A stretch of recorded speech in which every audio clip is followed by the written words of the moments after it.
Bien, mesdames, mesdemoiselles, messieurs, tout d'abord, bonsoir à toutes et à tous. Pardonnez le bon quart d'heure dauphinois qui vient de s'écouler. Excusez-moi de ne pas vous avoir salué tous. J'en suis vraiment désolé. Alors, on a quelques petits problèmes de sécurité parce qu'on est juste dans les normes et on est désolé pour les personnes qui seront restées à l'extérieur. Il va falloir envisager la construction d'un deuxième diapason ou faire 2 cérémonies des vols, cas échéant. On est donc désolé pour celles et ceux qui resteraient debout. En tout cas, restez surtout pris des issues de sécurité pour que les choses se déroulent du mieux possible s'il y avait une éventuelle difficulté. Excusez-nous de vous accueillir de cette manière-là et bienvenue. Madame la députée, cher Michel Bonneton, monsieur le capitaine commandant la compagnie de gendarmerie de Saint-Marcellin, madame la proviseure, messieurs les directeurs du centre hospitalier, des régies municipales d'eau, d'énergie, d'assainissement, mesdames, messieurs les pompiers, madame la directrice des services du Conseil général territoire sud Grésivaudan, mesdames, messieurs les chefs d'entreprise, présidents d'associations, chers collègues élus, juniors et seniors, juniors, le conseil municipal des jeunes, seniors, les collègues qui sont ici présents sur ma droite et sur ma gauche derrière moi. Comme chaque année, c'est avec un immense plaisir qu'avec le conseil municipal, je vous accueille ici au diapason pour cette cérémonie des vœux. Au fil des ans, elle s'est inscrite dans la tradition locale. Mais au fond, elle est bien plus qu'une tradition. Cette cérémonie des vœux est un moment important auquel chacun d'entre nous est particulièrement attaché parce qu'elle est l'occasion de nous retrouver, un peu comme affranchis du temps, pour pouvoir échanger librement, de manière conviviale. J'ai lu que certains suggéraient qu'au nom de la rigueur, nous aurions dû la supprimer. Comme je l'ai écrit à mon tour, cette cérémonie n'a rien de somptuaire. D'une année sur l'autre, je veille à ce que le budget qui consacre la ville soit constant et identique. La rigueur, oui, bien sûr, mais non, 2 fois non, à la tristesse collective organisée. Et parce qu'elle est un temps fort de la vie de la cité et du vivre ensemble, une occasion de rencontre entre tous, dans la simplicité d'un moment de convivialité, cette cérémonie est légitime. J'y tiens, nous y tenons et nous assumons donc sereinement ce choix de favoriser la rencontre entre tous, d'autant que cette cérémonie est l'occasion de redécouvrir tout à l'heure à partir de 21h 2 artistes locaux de talent, Yak et Peps, Peps et Yak, qui se produisent pour une somme modique, justement parce que ces 2 enfants du pays jouent en quelque sorte à la maison. Avec mes collègues, permettez-moi de vous souhaiter une très belle année 2014. Nous formons pour vous des vœux de succès individuels et collectifs, des vœux de santé parce que c'est la base de tout, des vœux de bonheur parce que c'est là l'essentiel. Un moment important, enfin, car elle est l'occasion de vous dire notre gratitude aux chefs d'entreprise, aux bénévoles du monde associatif, aux différents services publics, aux habitants, à chacun, pour votre contribution à la réussite, à la qualité de vie saint-marcellinoise, cette ville solidaire et tolérante, inventive et vibrante, riche de sa diversité et de ses cultures. Un moment important, enfin et surtout, puisque c'est l'ultime cérémonie des vœux du mandat qui s'achève. Vous le savez, puisque je vous l'ai écrit il y a quelques semaines, candidat à ma succession, je me dois bien évidemment d'observer la règle de droit qui impose dans le temps de l'élection dans lequel nous sommes entrés de m'abstenir de recourir aux moyens municipaux pour évoquer les projets. Et bien entendu, j'entends ce soir, comme les fois précédentes, me soumettre complètement à cette règle juste. C'est pourquoi, contrairement aux années précédentes, je m'en tiendrai au seul bilan de l'année écoulée. Mais il est une chose que la loi ne m'interdit pas, c'est de toujours vous parler avec mon cœur, parce que cette ville m'habite, parce qu'avec les 5 lettres du mot maire, on écrit aimer et bien sûr de vous parler avec franchise, sans noircir ni embellir le trait. 2013, comme les années précédentes, a été pour nous, extraordinaire et intense parce que partagée avec tous. Elle m'inspire des sentiments forts, comme celui d'avoir vu la joie, ici et là, les yeux briller, les visages sourire, les cœurs battre plus fort, les émotions déborder et le bonheur se partager. Extraordinaire aussi, car d'un bout à l'autre, l'année, comme ce mandat, se sera déroulé sur fond, malheureusement, d'une crise sévère, profonde et violente qui a touché et qui touche beaucoup d'entre nous.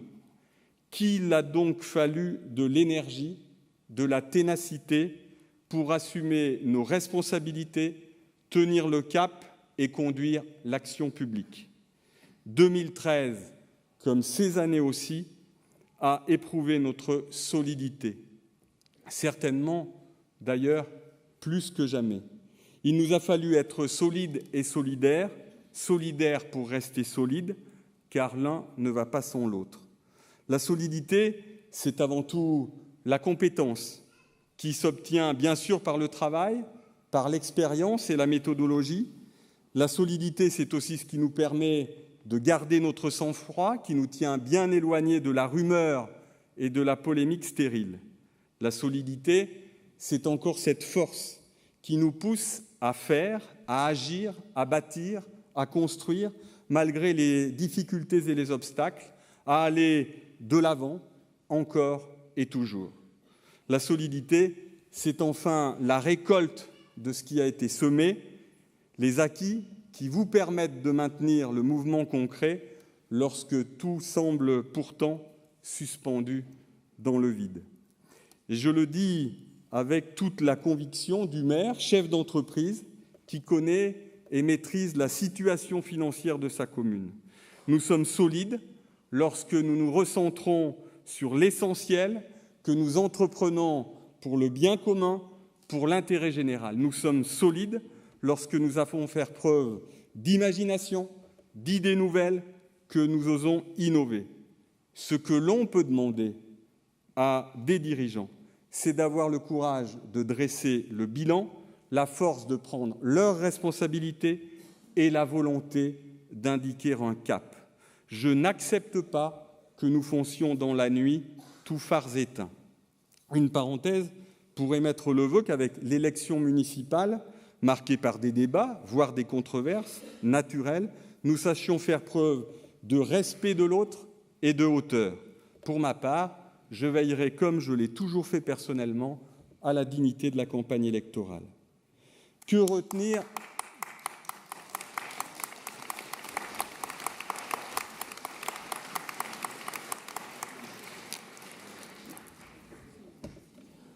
Que retenir de l'année 2013 ?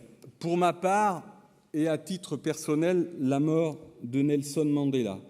Un sourire désarmant, le résistant qui refusa de troquer sa libération contre son silence, l'homme qui montra que le dialogue, la négociation, le compromis, bref, la communication entre anciens ennemis dépasse en efficacité la pure confrontation physique.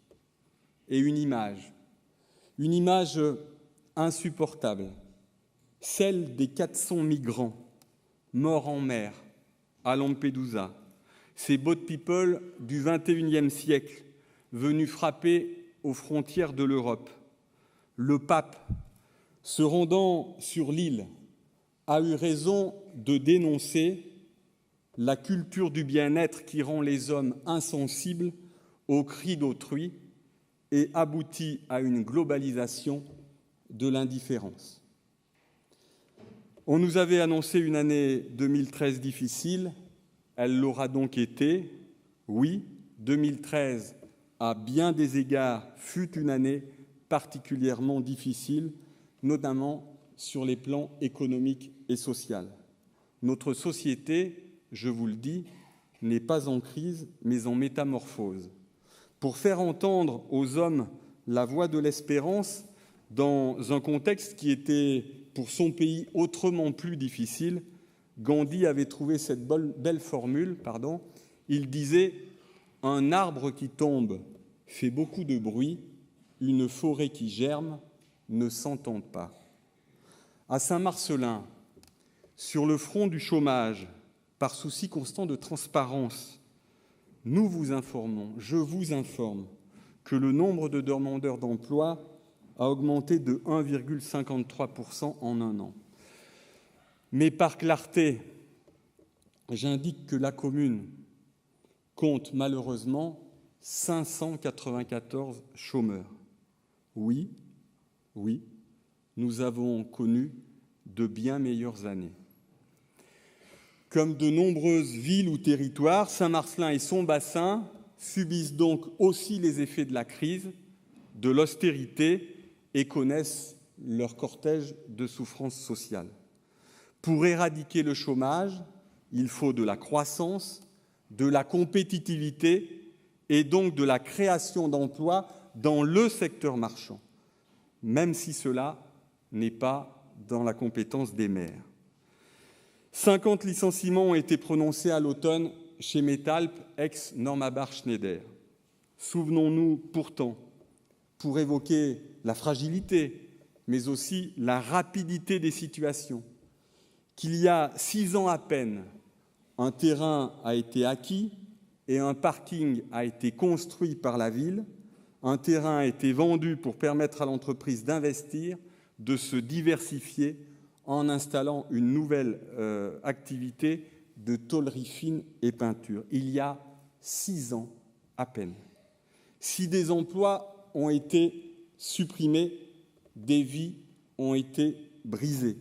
Et cela, mais c'est secondaire, mais tout de même. Et cela n'est pas sans incidence non plus sur les finances de nos régies municipales, près de 90 000 € de dettes ici. Pas pour les régies, mais de l'entreprise auprès des régies municipales. Et lorsque vous songez que notre régie municipale d'énergie reverse annuellement 150 000 € d'excédent au budget communal, on vous laisse le soin de mesurer cet effet secondaire et ses effets collatéraux. Alors bien sûr, nous recherchons des industries et des entreprises porteuses d'avenir. La plus grande insécurité est donc économique, malgré un tissu et un réseau organisé d'entreprises performantes et novatrices. Mais qu'on ne nous raconte pas d'histoire, ce sont les seuls acteurs économiques qui créent l'emploi, et eux seulement. Et c'est bien à l'échelle plus vaste d'un territoire intercommunal à minima que l'on peut aider et accompagner à l'implantation d'entreprises. Quant aux formations et qualifications, cruciales, elles dépendent des régions et de l'État. Oui, le chômage est un défi ardu, mais un défi à relever, car un poison détruisant non seulement des compétences précieuses et affaiblissant l'économie, mais cassant des vies, je l'ai dit, déstructurant la société et menaçant le vivre ensemble. Compétitivité internationale et optimisation de l'organisation obligent, vous le savez, le groupe Legrand, qui souhaite regrouper toutes ses activités sur le site de la Plaine, cédant sa propriété foncière avenue de Romans. Un promoteur a été choisi par le groupe pour vendre celui-ci et pour reconstruire à la Plaine. Le compromis a été passé en juillet. Le promoteur est en négociation avec différentes enseignes de grande distribution. Si la création de logements semble toujours d'actualité, la création de salles de cinéma semblerait légitimement et économiquement abandonnée ou tout au moins en sommeil. Les seuls groupes municipaux de la majorité municipale et celui d'Alentour ont pris très clairement position sur ce dossier, car pour ce spécialiste mondial des infrastructures électriques et numériques du bâtiment qui est Legrand, l'enjeu est considérable, tout comme il l'est pour la ville et le territoire, pour l'activité économique et pour l'emploi. Intégrant les enjeux économiques, il nous faut donc ville-centre, valoriser, innover, faire du sens et trouver l'équilibre justement avec le centre-ville. Les commerçants et artisans sont aussi une source majeure d'emploi. Dans ce contexte économique fragile, accentué par l'ouverture dominicale des grandes surfaces, par l'évolution des modes de vie, par la concurrence des ventes via Internet. Je notais d'ailleurs que la vente via Internet ne représentait certes que 5% du chiffre d'affaires du commerce de détail en 2010, mais cette vente par Internet croît au rythme de 25% par an. Donc, dans ce contexte économique, le commerce du centre-ville réussit encore à surprendre par sa vitalité pour le plaisir des habitants, clients fidèles ou de passage, satisfaits de pouvoir bénéficier de la proximité, de la chaleur et du conseil qu'offrent commerçants et artisans du centre-ville. Pour pallier les profondes mutations, pour soutenir commerçants et artisans, nous avons eu la chance, syndicats mixtes, communautés de communes, de recevoir en juin dernier une subvention de 210 000 € de l'État pour la réalisation d'une première tranche de l'OCMMR, opération collective de modernisation en milieu rural. C'est une aide essentielle pour préserver le lien social qui nous tient tous à cœur. Par ailleurs, 2 contacts ont été noués pour qu'une ou des enseignes, si possible non concurrentielles du centre-ville, intègrent nos anciennes halles, cadre exceptionnel de 400 mètres carrés, stratégique pour favoriser le maintien du dynamisme du centre-ville.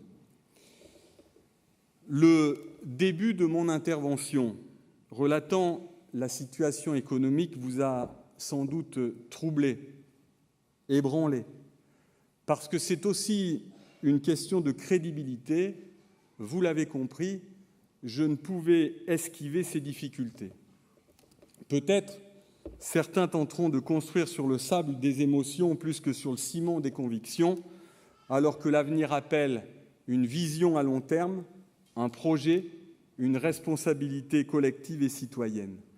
Pour être audible, il faut être crédible. Pour autant, il y a de nombreuses raisons, des raisons profondes d'être optimiste, des raisons profondes auxquelles nous devons souscrire pour dépasser les difficultés du moment, des distinctions nationales qui honorent notre ville et qui contribuent à son rayonnement et à son attractivité. D'abord, en début d'année, le premier prix national Santé au travail, organisé par la MNT en partenariat avec l'IRPS, l'Institut des risques psychosociaux et l'Association des maires de France. Pas le plus parlant des prix obtenus par la ville, pas le plus parlant des prix pour les habitants, mais un prix plein de sens. Il a été décerné à la ville et aux agents du service d'aide à domicile Villadom pour notre politique de prévention. La santé au travail des agents est un gage de santé de toute structure qui les emploie. Et bien entendu, la santé du personnel va de pair avec l'efficience de la structure et donc de la qualité des services d'intérêt général rendus à l'usager, dans le cas présent, ici à Saint-Marcellin, les aînés de notre ville. Belle gratification après celle de 2005, le premier prix national Vieillir en France, récompensant nos actions en faveur des aînés de notre ville. Ensuite, la remise exceptionnelle par le journal L'Équipe du challenge de la ville la plus sportive de France 2013 dans la catégorie moins de 20 000 habitants, le 27 septembre dernier, avec un diapason tout aussi plein et en présence de Vincent Clerc. Ce prix honore nos associations, bénévoles, sportifs et les différentes équipes municipales. Décerné par un jury composé de représentants du ministère de la Jeunesse et des Sports, du Comité national olympique et sportif français, de l'Association des maires de France, de la Fédération nationale des offices municipaux des sports. Et ce prix consacre les efforts d'une ville, mais surtout la stratégie et la cohérence de sa politique sportive, de sa politique éducative et sociale. Belle reconnaissance du travail de chacun et nous voulions vous en féliciter.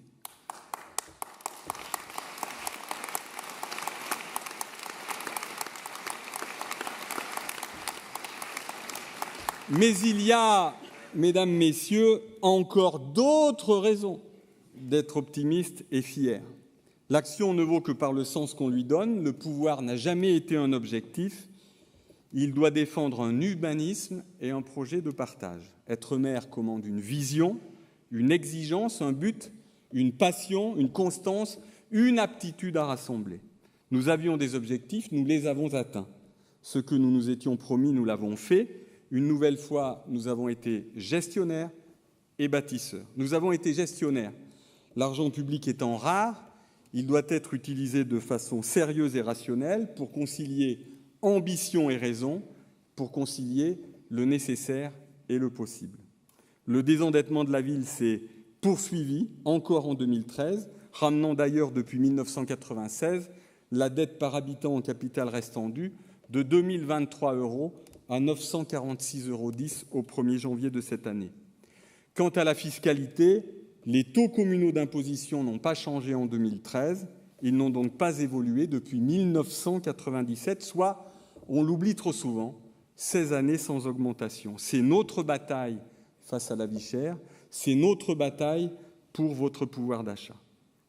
Qui plus est, la Chambre régionale des comptes vient de rendre son examen de gestion sur la période 2008-2012, un rapport qui méritait que notre conseil municipal y consacre une séance tout entière.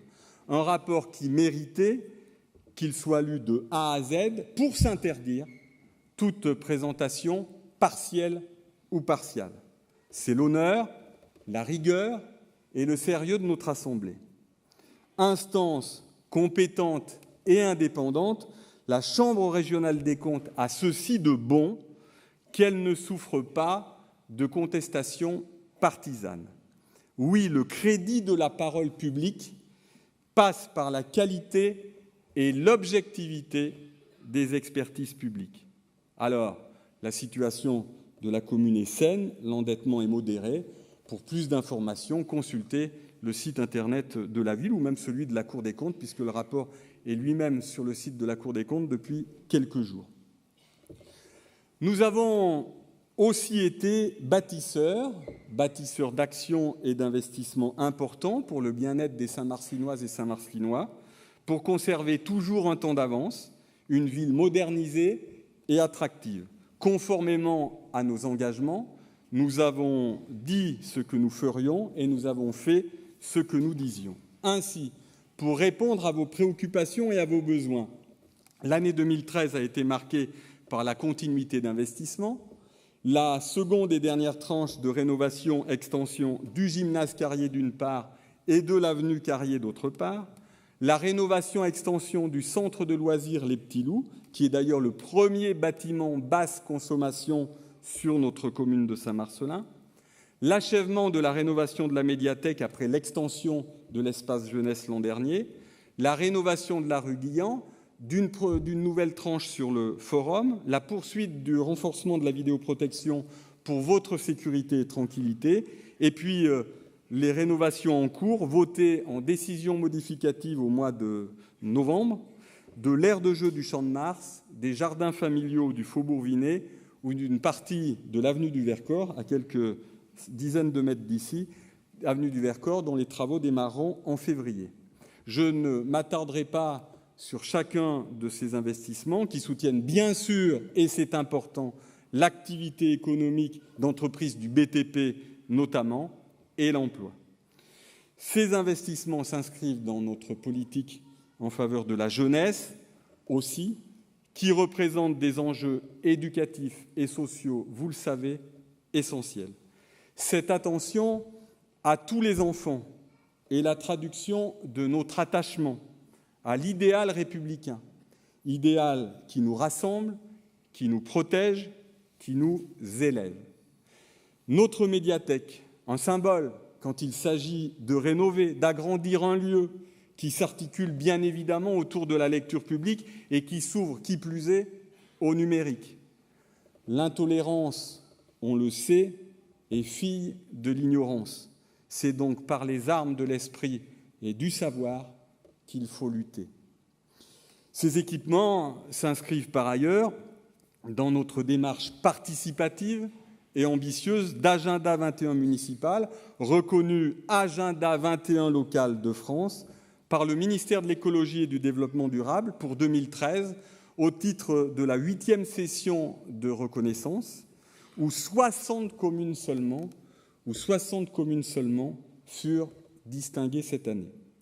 Ces agendas 21 sont des occasions privilégiées de définition de stratégies pour l'avenir, sortant du court-termisme pour affirmer une approche prospective, passer en quelque sorte, comme l'écrivait Nicolas Hulot, passer du siècle des vanités à celui de l'humilité. L'agenda 21 répond alors pour nos concitoyens à une question simple: comment avancer dans la voie de la transition écologique et du développement durable près de chez moi et en faire un levier pour améliorer mon quotidien. Très simplement, nous savons pouvoir dire que nous avons agi collectivement ensemble avec sincérité, pugnacité et détermination, sagesse et clairvoyance. Alors tout n'est pas parfait, bien évidemment, cela se saurait, mais cela constitue un socle, un exemple sur lesquels nous appuyer pour nous projeter toujours dans l'avenir. Cela n'aurait pas été possible non plus sans votre confiance, sans nos rencontres multiples, en réunion de quartier ou en réunion publique, des moments au cœur de la citoyenneté qui répondent à une demande permanente, à une demande croissante de participer, en tout cas c'est comme ça que nous le ressentons, à la décision publique et donc au débat citoyen. Cela n'aurait pas été possible non plus sans des agents municipaux où chacun, à quelque place qu'il soit, a une responsabilité éminente. C'est ainsi aussi parce que, oui, le capital humain est la principale richesse de toute organisation et de notre mairie en particulier, que nous avons souhaité que la carte de vœux de cette année 2014 présente le service public communal, cette communauté de travail d'hommes et de femmes qui représentent 39 métiers différents. Au moment d'évoquer les solidarités, bien sûr, nous regrettons les difficultés rencontrées par la MJC à mobiliser des bénévoles et le nombre trop faible d'administrateurs entraînant la dissolution de cette association intercommunale structurante et historique. Nous souhaitons mettre en avant une nouvelle fois l'investissement difficile et sans faille des bénévoles qui se sont succédés et qui ont porté depuis presque un demi-siècle les valeurs d'épanouissement collectif, d'accès à l'éducation, à la culture et au vivre ensemble. Comme le chante dans Course contre la honte, Grand corps malade et Richard Boringer, hôte du diapason, hôte récent du diapason d'une part et du Salon du Livre d'autre part, je cite: « Sur l'avenir de nos enfants, il pleut de plus en plus fort, c'est bien notre futur qui gronde, l'égalité est en travaux, il y a beaucoup trop de déviations. » La pauvreté progresse. On vous invite à lire les rapports de l'Observatoire des inégalités. La pauvreté progresse, même dans notre pays, l'un des pays qui reste l'un des plus riches du monde. Dans ce contexte de crise sociale qui s'exacerbe, les maires protègent, défendent les plus démunis et les personnes vulnérables. L'action de notre CCAS, comme de notre service jeunesse, est donc primordiale, développant les services à la population, aux jeunes et aux familles, veillant aux personnes fragilisées physiquement et économiquement. Élément nouveau, selon le 4e baromètre de l'action sociale locale, la précarisation croissante des personnes âgées, les difficultés des personnes âgées à joindre les deux bouts sont une réalité observée par de trop nombreux CCAS, en milieu urbain comme en zone rurale d'ailleurs. De fait, qui plus est parce qu'en 2050, une personne sur 3 aura 60 ans ou plus. Quant aux plus de 80 ans, leur population devrait passer, et on en est heureux, de 3 millions à 8 400 000 personnes en 2060, soit une augmentation de plus 179%.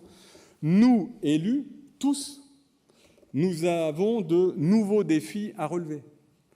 Progression qualitative et quantitative des besoins des personnes âgées et de leurs familles, besoin continu de formation, on l'a évoqué tout à l'heure, et de professionnalisation des intervenants à domicile et donc des agents du CCAS qui assurent l'accueil et l'accompagnement des usagers, malgré de fortes contraintes financières liées à la progression de la demande sociale dans son ensemble.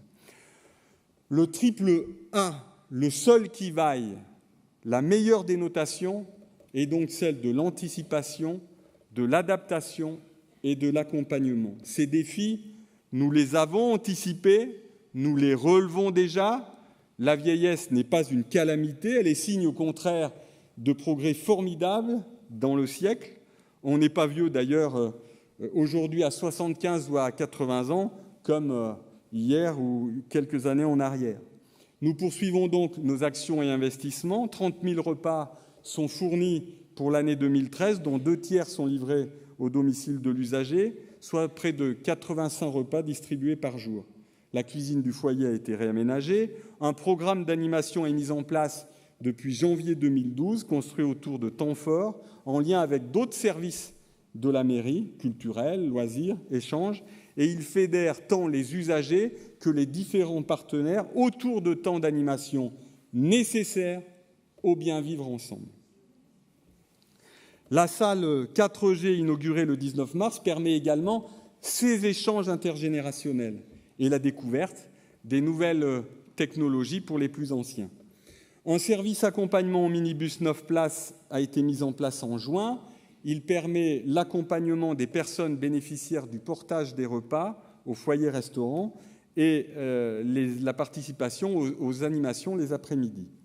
Depuis plusieurs mois aussi, avec l'association Ciel Bleu, des programmes d'activité physique adaptés sont aussi réalisés.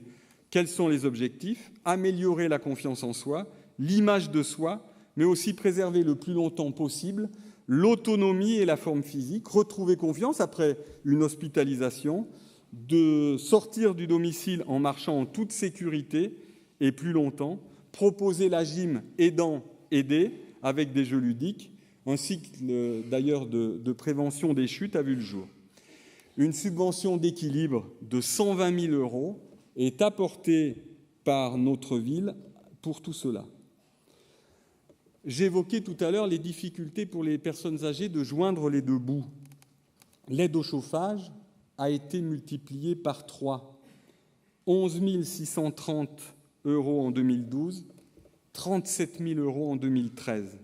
Le nombre des personnes aidées a quant à lui été multiplié par 2, puisque ce sont 170 personnes qui sont actuellement aidées sur la ville de Saint-Marcellin. Le transport à la demande, que chacun connaît bien désormais, est aussi en hausse avec 3 500 trajets par an et 11 500 € à charge du Centre communal d'action sociale.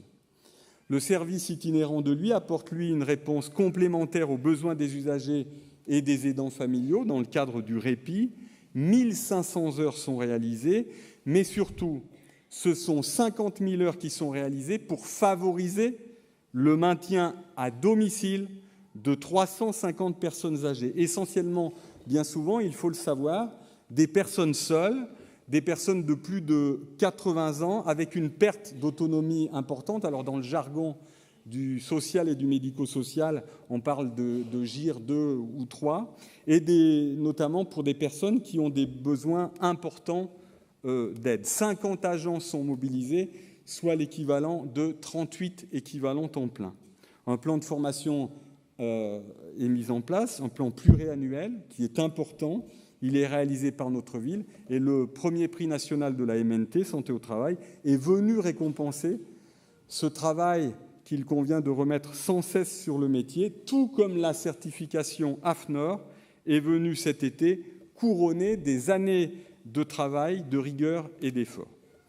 Une parenthèse alors que j'évoque le champ social et médico-social, la santé en tout cas, pour indiquer que l'hôpital de Saint-Marcellin compte désormais 50 lits de soins de suite et de réadaptation.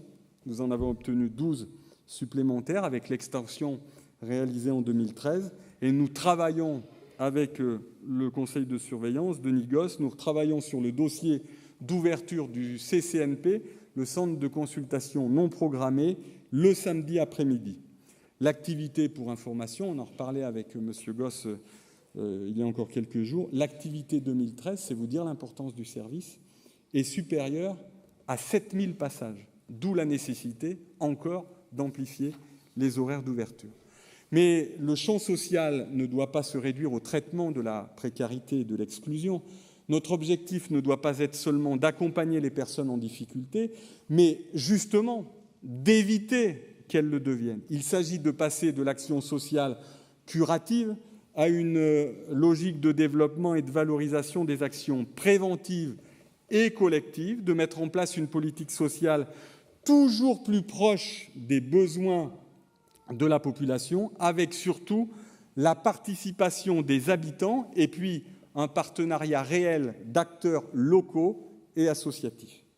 Par exemple, en matière de logement, avec l'OPVAC 38, rue de la Liberté, nous apportons du confort aux locataires par une meilleure isolation thermique, leur permettant de maîtriser, de diminuer les coûts des charges de chauffage.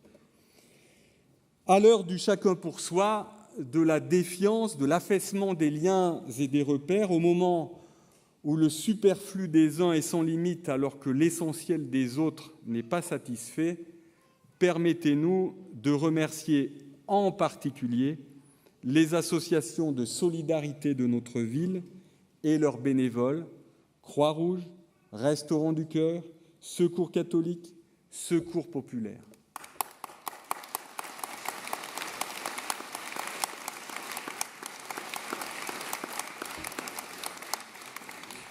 Merci à la Croix-Rouge, au Restaurant du Cœur, au Secours catholique, au Secours populaire, parce qu'une société désunie est une société désarmée.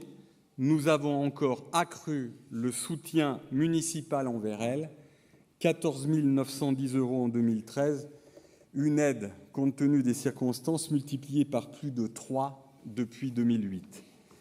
Et puis 2013, ce fut bien entendu d'autres actions et chantiers. Votre conseil municipal se réunissant, pour information, à 18 reprises cette année. Chantier, celui des rythmes scolaires. Réussir demain la réforme supposait les indispensables temps d'information, de concertation et de consultation des parents d'élèves, des enseignants, des personnels municipaux et des associations. Ce fut fait, il ne pouvait, à nos yeux, en être autrement. Combien de partenaires de la communauté éducative dans d'autres communes auraient aimé être associés à ce point. Le retour à 5 jours de classe dans la semaine est absolument nécessaire.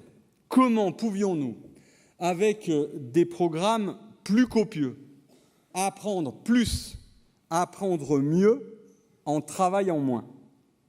Mais cette mesure seule, bien évidemment, ne sera pas suffisante. Je pense d'ailleurs, c'est une parenthèse, que tant qu'on ne s'attaquera pas au congé d'été, on ne résoudra pas le problème des rythmes scolaires. Réussir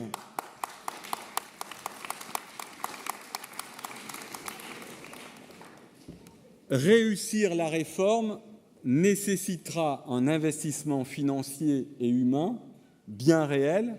L'échec scolaire a en effet un coût financier et social d'une toute autre importance.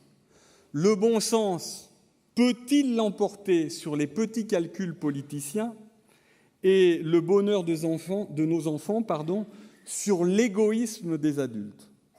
2013 a donc été marqué par l'élaboration du projet éducatif local, le PEL, travail qu'il convient désormais d'achever dans le contenu. Un service interactif, le portail famille, a vu le jour, destiné à la gestion des activités périscolaires et extrascolaires. Ces réalisations, ces actions, et nous aurions pu en citer plein d'autres, comme Active Jeunes, les bourses au projet, les bourses au permis de conduire, les chantiers jeunes. Tout cela reflète bien l'ambition de notre ville dans le domaine de l'éducation. J'y ai bien insisté tout à l'heure, car nos enfants, mesdames et messieurs, vous le savez, nos enfants sont notre bien le plus précieux. Et nous devons avoir à cœur de leur assurer le meilleur avenir possible. Autres chantiers municipaux, le plan local d'urbanisme et l'aire d'accueil des gens du voyage. J'avais dit que je parlerais de tout. Le nouveau PLU a été approuvé avec des corrections pour ne répondre qu'aux observations du juge administratif et pour, bien sûr, relancer la construction sur la ville, ce qui n'est pas sans incidence sur les finances communales, bien sûr, mais sur l'activité économique et sur l'emploi.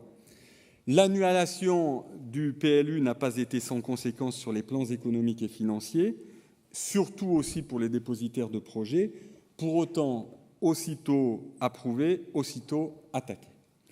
Considérant les contraintes par ailleurs extrêmement fortes qui pèsent sur la ville pour trouver un emplacement qui correspond à une aire d'accueil de 25 places pour les gens du voyage, une aire de 25 places qui ne soit pas structurellement coûteuse à aménager, considérant la nécessité de ne pas non plus modifier l'économie du document d'urbanisme qui a été approuvé en 2007 et afin de ne pas l'exposer à une interprétation du juge administratif parce que le site de Daumont ne fut pas remis en cause, à l'unanimité, le conseil municipal s'est engagé à rechercher une autre localisation, ce qui ne sera pas simple non plus, même si le calendrier est modifié, avant 2016. Et puis j'ai souhaité évoquer en conseil municipal le projet de déplacement du lieu de culte d'habitants de confession musulmane, projet par ailleurs strictement privé, ou encore la situation d'une famille rome dans notre ville. La transparence et la franchise sont plus qu'une exigence, elles sont une chance. Alors je sais bien que nationalement, depuis des mois, depuis des semaines, ces sujets sont utilisés comme un thème des prochaines élections municipales, comme un thème des prochaines élections européennes. Et que comme toujours dans l'histoire, en période de crise économique, on joue sans vergogne sur la peur de l'étranger en faisant des boucs émissaires parfaits. Peu importe, je veux redire que la laïcité n'est pas la négation de la religion. Au contraire, elle est acceptation et ouverture, protection et tolérance. Pour le projet de déplacement du lieu de culte, et quelle que soit sa religion, nous voulons dire, je veux dire et répéter très simplement que, et c'est bien normal, chacun a droit à un lieu digne, quelle que soit sa religion. Merci, Monsieur Tour, d'avoir rappelé cela en séance publique du Conseil municipal.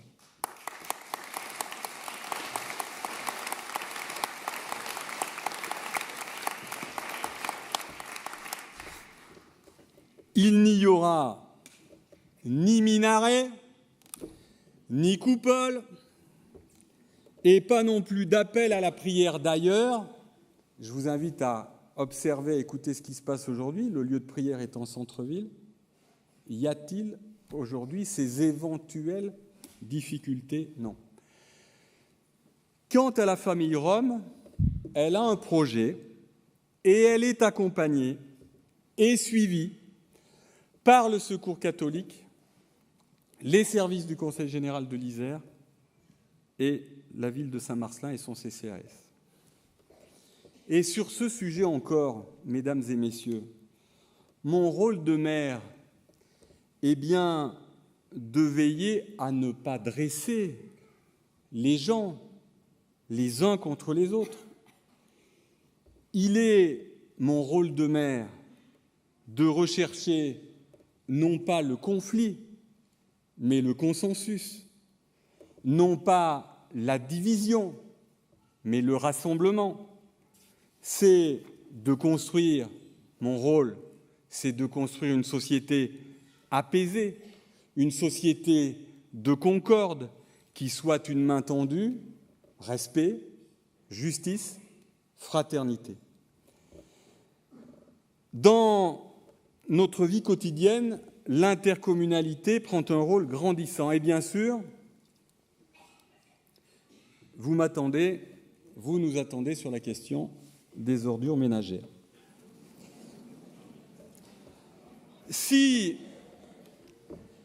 face à la nécessité de prendre à bras-le-corps la question de l'accroissement continuel des volumes de déchets et donc du coup, j'assume le choix de la mise en œuvre, de la mise en place de la redevance incitative qui a conduit à une nouvelle organisation de ce service public intercommunal, je ne me satisfais nullement du fonctionnement actuel du service qui est loin d'être au standard de la qualité minimum du service attendu par les usagers. La question des ordures ménagères est une épine plantée dans le talon de chacune des équipes municipales en place, même si la compétence est intercommunale, communauté de communes et SICTOM. C'est une vraie difficulté, même si les initiatives que nous avons prises pour en limiter les conséquences au quotidien portent leurs fruits et ont permis de stabiliser la quantité de dépôts sauvages.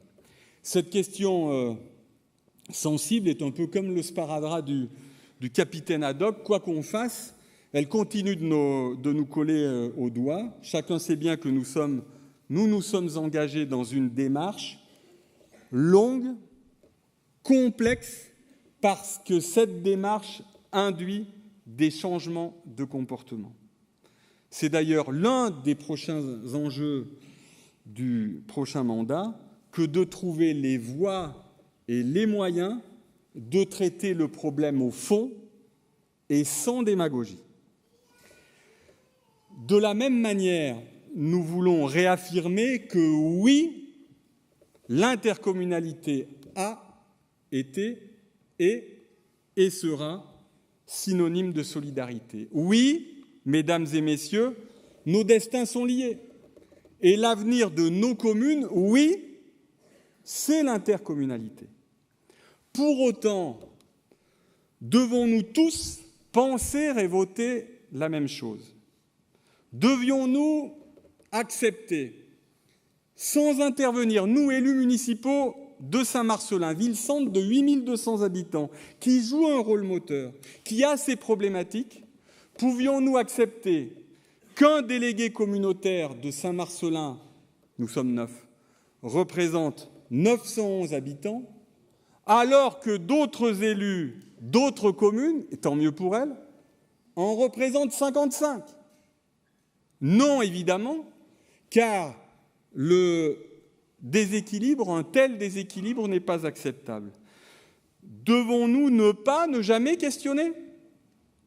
Devons-nous, qui plus est, ne pas rappeler que les magistrats de la Chambre régionale des comptes constatent à la communauté de communes, nous les citons, la dégradation marquée de la situation financière, des indicateurs de gestion défavorablement orientés, ces mêmes magistrats qui soulignent par ailleurs, je les cite, nous les citons toujours, que la réalisation d'investissements nouveaux est actuellement compromise, ainsi que la capacité de la communauté de communes à assurer à moyen terme la maintenance des équipements récents. Fin de citation.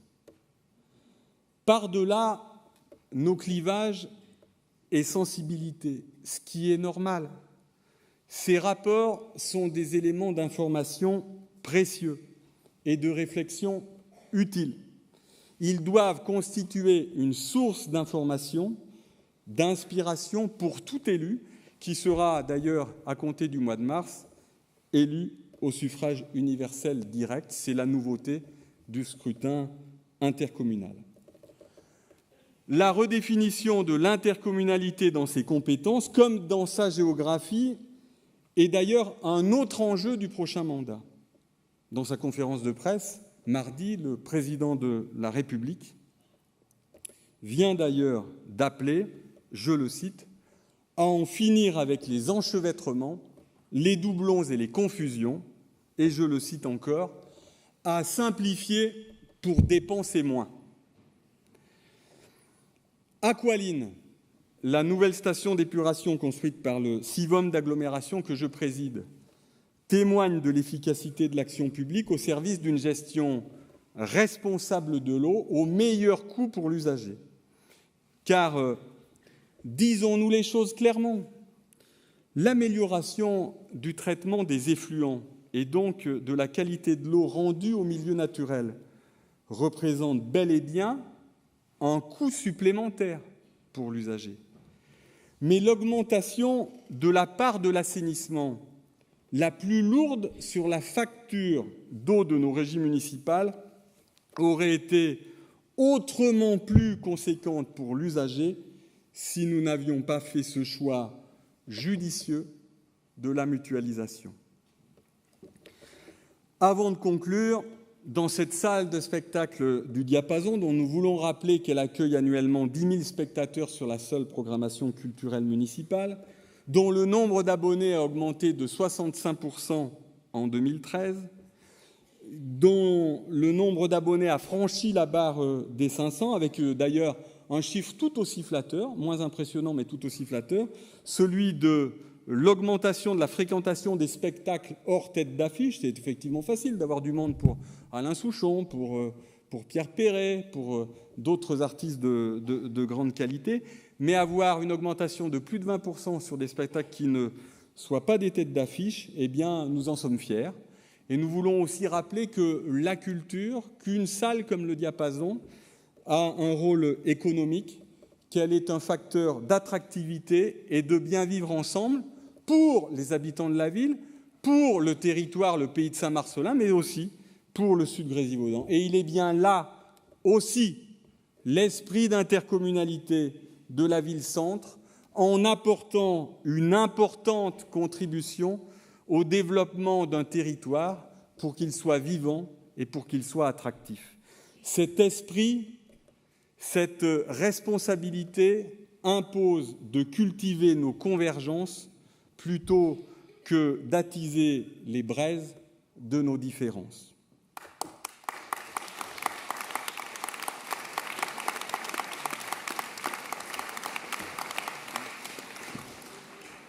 En mai dernier, j'en viens, mesdames, messieurs, à la conclusion, parce que vous attendez tous IAC et PEPS avec impatience.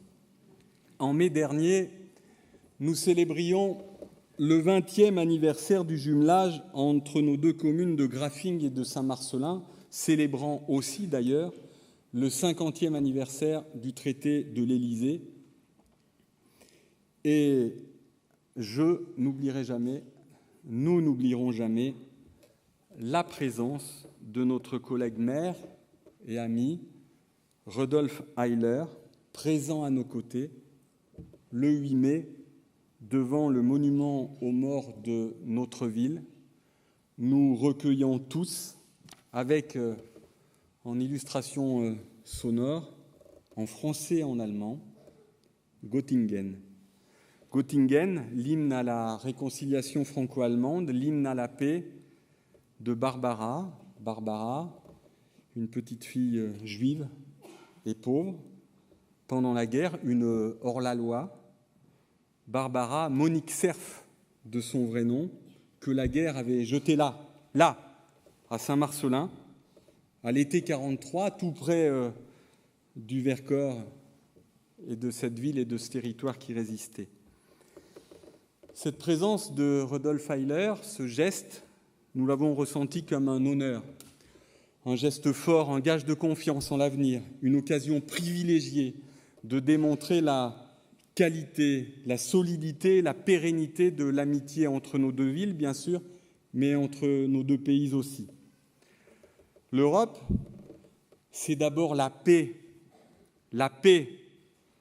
un bien précieux. Et puis l'Europe Regardez la carte du monde, mesdames et messieurs. À sa seule lecture, on voit bien pourquoi il faut être européen. Parce que quand on regarde cette carte, on voit l'Europe dans un coin et on voit bien l'immensité de la Chine, de l'Afrique, des Amériques, de l'Asie. On voit bien que dans ce monde-là, si on n'est pas ensemble, tous les Européens réunis dans cette union, on ne va plus compter et très clairement, on ne va plus peser. Il nous faut défendre sans état d'âme, sans naïveté, nos intérêts, mais défendre aussi nos idées, une certaine idée du monde, les valeurs universelles qui sont les nôtres. Et je n'accepterai pas que l'avenir de nos enfants se fasse à Wall Street et se défasse à Pékin. Je veux que l'Europe soit à la table de toutes les discussions. Voilà pourquoi il faut être européen. Et je veux le réaffirmer, l'Europe n'est pas le problème, elle doit être la solution. Mais je dis aussi que si la jeunesse n'a pas d'espoir, je crains que l'Europe n'ait pas d'avenir.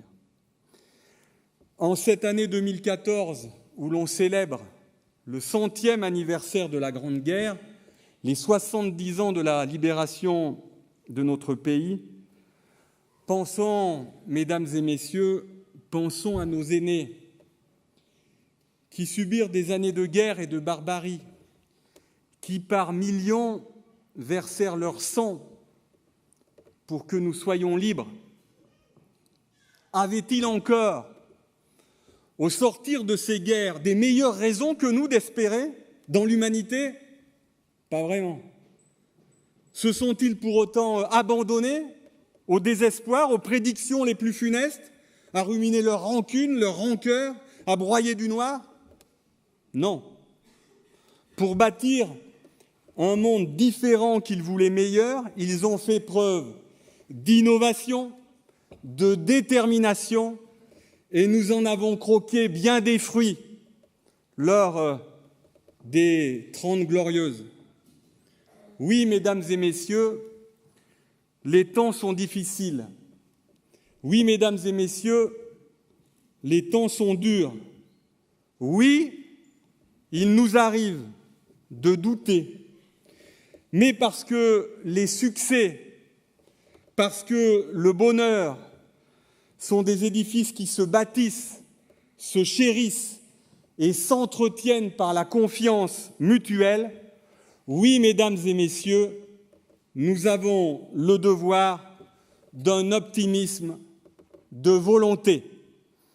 Bonne année 2014 à toutes et à tous. Merci de votre attention.